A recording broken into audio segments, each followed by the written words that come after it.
Hello, Emmy here. I wanted to share with you one of my favorite storytellers, Doug Elliott. He is a herbalist, a naturalist, a historian, and he just puts together the best stories. So head over to dougelliott.com if you would like to order some of his materials. Enjoy the story about Mosquito. The story about Mosquito is featured on his CD, Crawdads, Doodlebugs, and Creasy Greens. It's the second story. So please head over to dougelliott.com. Crawdads, Doodlebugs, and Creasy Greens. He is a great storyteller. Doug Elliott. Songs, stories, and lore celebrating the natural world. Once upon a time, a long, long, long time ago, when the world was new, Earthmaker was still hard at work. He had made the land and the mountains and the trees and the flowers and the rivers, and before long he'd made almost all the animals. The deer, the bear, the raccoons, the people, the squirrels, the birds and the foxes, and all the other critters. And the last animal that Earthmaker created was Snake. Now when he made Snake, he didn't make a little crawly thing. In those days, Snake was a great big creature that walked upright. Maybe he was sort of like a dinosaur. When Snake came out into the world, he looked around and said, well, Earthmaker, it's a pretty good-looking world you've made here. But what do you got for me to eat? Earthmaker said, well, Snake, don't you worry. We'll figure out something for you to eat. But I'm pretty tired right now. Now, why don't you just come back tomorrow and we'll figure it out? Snake said, I'm hungry now, Earthmaker. I can't wait till tomorrow. Earthmaker said, I'm really tired, Snake. This creative work I've been doing is exhausting. I can hardly think straight. Now, I don't know what to plan for you to eat. You just come back later. Snake said, Earthmaker, I gotta have something to eat now. I'm hungry. Right then, two people came walking by, and Snake said, how about them, Earthmaker? Can I eat them? Earthmaker said, oh, all right. Go ahead and eat them for now, Snake, and we'll talk about it tomorrow. I've just got to get some rest. So sure enough, Snake went over and swallowed one of them, swallowed them both. And then he said, yum, those people are delicious. And the next thing you know, he was traveling over the countryside. He was eating one person after another. Now, in those days, there weren't many people, and they were being wiped out. They were being gobbled up by Snake. And so the people went to Earthmaker and said, Earthmaker, you got to put a stop to this. Why'd you tell Snake you could eat people? There's hardly any of us left, and we're becoming an endangered species. Earthmaker said, oh, shucks. I knew I shouldn't let him get started eating people. I was just so tired I couldn't think straight. I'll try to figure out something else for Snake to eat. So he called Snake in to talk about it. Now, Snake, I've been getting a lot of complaints from the people. It seems like you're about to eat them all up. Now, I didn't put those people on Earth just for snake food. Now, we've got to find something else for you to eat. Now, how about the birds, or the coons, or the beavers, or some other animals like that?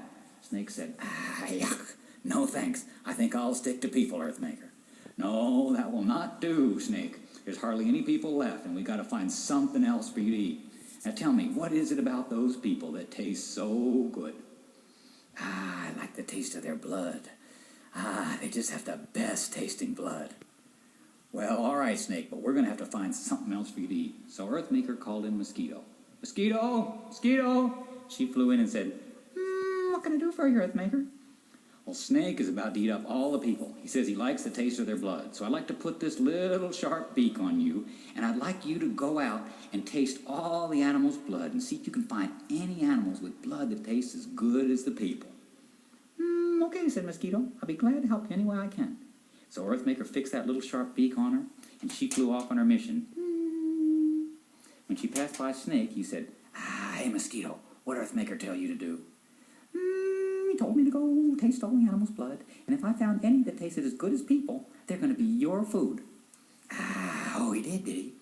Well, since it's going to be my food, I want you to come back and report to me first, okay? Sure, I'll be glad to, she said, and off she went. She went and tasted all the animals. She tried the bears and the birds and the raccoons and the possums and the deer and the foxes and the coyotes and the lizards. and the frogs and the mice and the squirrels and all the animals she could find. And you know, she found not only one, but two animals whose blood tasted just as good as a human. And you know what those animals were? They were the mice and the frogs. So she headed back to Earthmaker with the news. But just like she promised, she went to Snake first and she told him, Snake, I found two animals that taste just as good as people, and they will be your food from now on. Oh yeah? What are they? She said, mice and frogs. I don't think I heard you right. What did you say? Mice and frogs, I said. Yuck, I don't think I heard you right. Mosquito, come say that right in my ear. So Mosquito flew right up to his ear and repeated as clearly as she could, mice and frogs. With that, Snake grabbed her and yanked her tongue out, so she couldn't even talk after that. All she could do was go, so she flew back to Earthmaker and she tried to tell him what happened. She said, he said, Mosquito, talk to me like you usually do. Mosquito, what is all this buzzing about? Let me look at you, Mosquito. Mosquito, somebody pulled your tongue out, didn't they? Who did it, Mosquito? Who? Mosquito, I can't understand a word you're saying, but we'll just have to figure it out. So Earthmaker called a great council where all the animals had to attend, and they all came. There were the bears and the beavers and the birds and the possums and the coons and the foxes and the wolves and the mice and the squirrels and the chipmunks. There was quite a crowd. So Earthmaker whispered to Mosquito, okay, Mosquito, I think they're all here. Now you go fly out over the crowd, and when you see the one who pulled your tongue out, you fly in a little circle over their head, and we'll know who did it. So Mosquito flew out over the crowd, and after a while, she came back shaking her little head, and Earthmaker said, what's the matter, Mosquito? Can't you find the one who did it?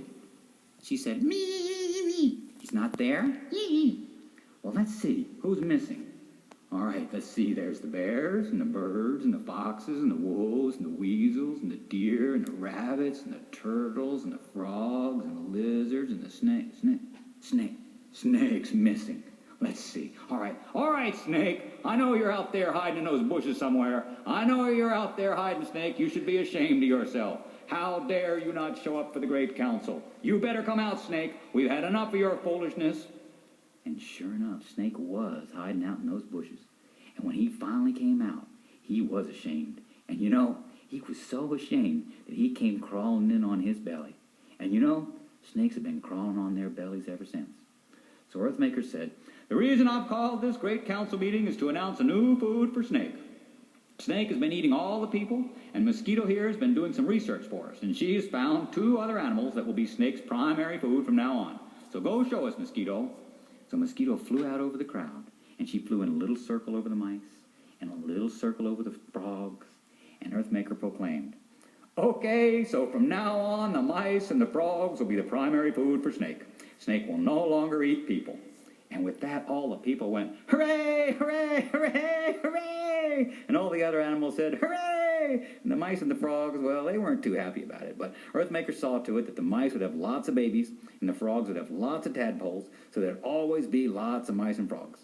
And the people said, hooray for Mosquito! She saved our lives! Hooray, hooray! But Mosquito, instead of enjoying all this applause, she flew up and sat on a tree branch, and she started to cry.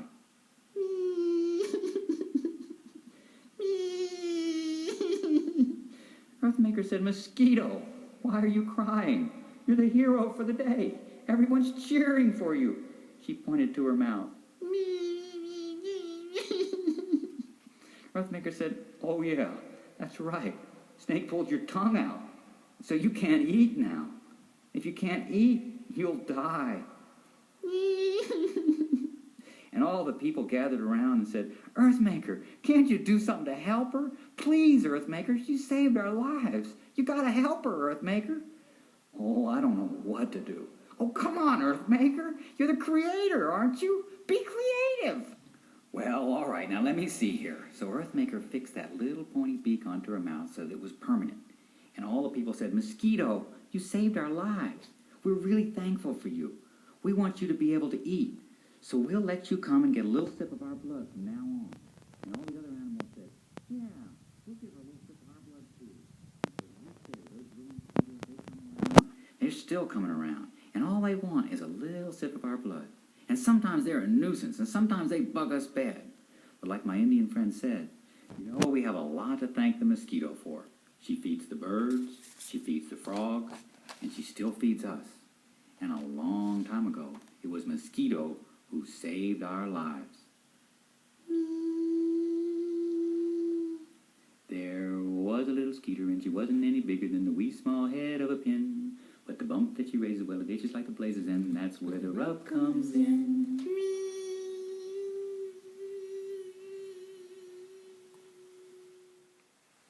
So that was the story of Mosquito as told by Doug Elliott. He says that this story is from the Chippewa Cree people, compliments of native teller Ron Evans. And before that story, he had a little bit about how he was walking through the woods and the mosquitoes were getting him bad. And he talked about his friend Ron Evans. And Maybe you should play that. that's why he said that, like my Indian friend told me. He was referring to Ron Evans there. So I really like that story. Back where I used to live in Virginia and Maryland, they had a lot of mosquitoes in the summertime. And if you would drive south to the Carolinas or Georgia, the mosquitoes seemed to get bigger and more plentiful. And you would have to use some kind of spray or essential oils or smoky stuff to keep them off you. And they would itch so bad. But now that we live in Colorado, we don't get so many mosquitoes, so it's pretty nice. But I do notice, even in the summertime here in Colorado, we still get maybe 1 or 2 bug bites. So I hope you enjoyed that story. Bye.